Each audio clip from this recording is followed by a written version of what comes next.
They say an eco-friendly house can't be built in 150 days for $150,000, and I say it can. I'm Alan Smith. Join me as I push the limits with time, budget, and creativity with the Garden Home Challenge, exclusively on ehowhome.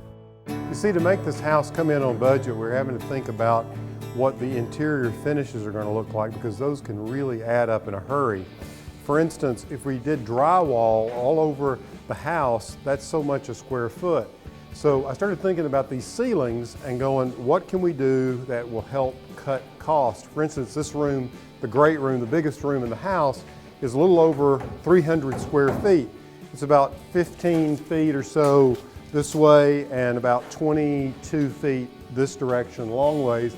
And if you look up, you can see we've got these 2x12 beams that run across, and those are 2 feet apart, these beams. Well, they were really just floor joists, and they're becoming beams. So what I asked Tony to do was to come in and add another 2x12 next to it. If you come over here a little closer, you'll see what he's doing. So we're actually making beams out of them, because we're not going to put a finished ceiling in here. We're just going to go with these beams and the OSB board up there and just paint it. And I think it's going to look great. But come around here, you see what we're doing. If you look up here, you can see there are two boards together.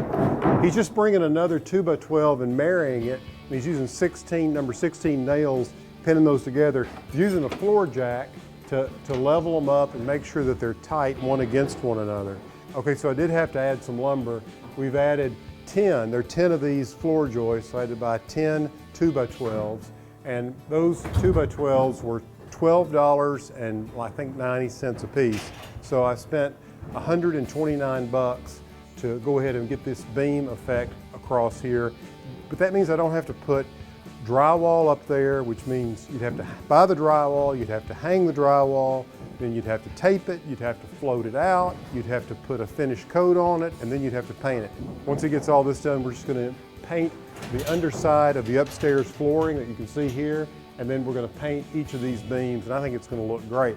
Now, you see that gap, there's a little bit of a gap between the two boards. We're going to run about a little over a 3-inch wide board long. It will hang out just over each side of those about 1/8 of an inch. So that's going to finish this off and give it a nice crisp edge. This is a rustic farm cottage. We're going to have these open beams. And actually what's going to happen is we're going from a 10-foot ceiling now to an 11-foot ceiling. So it's going to feel more open, expansive.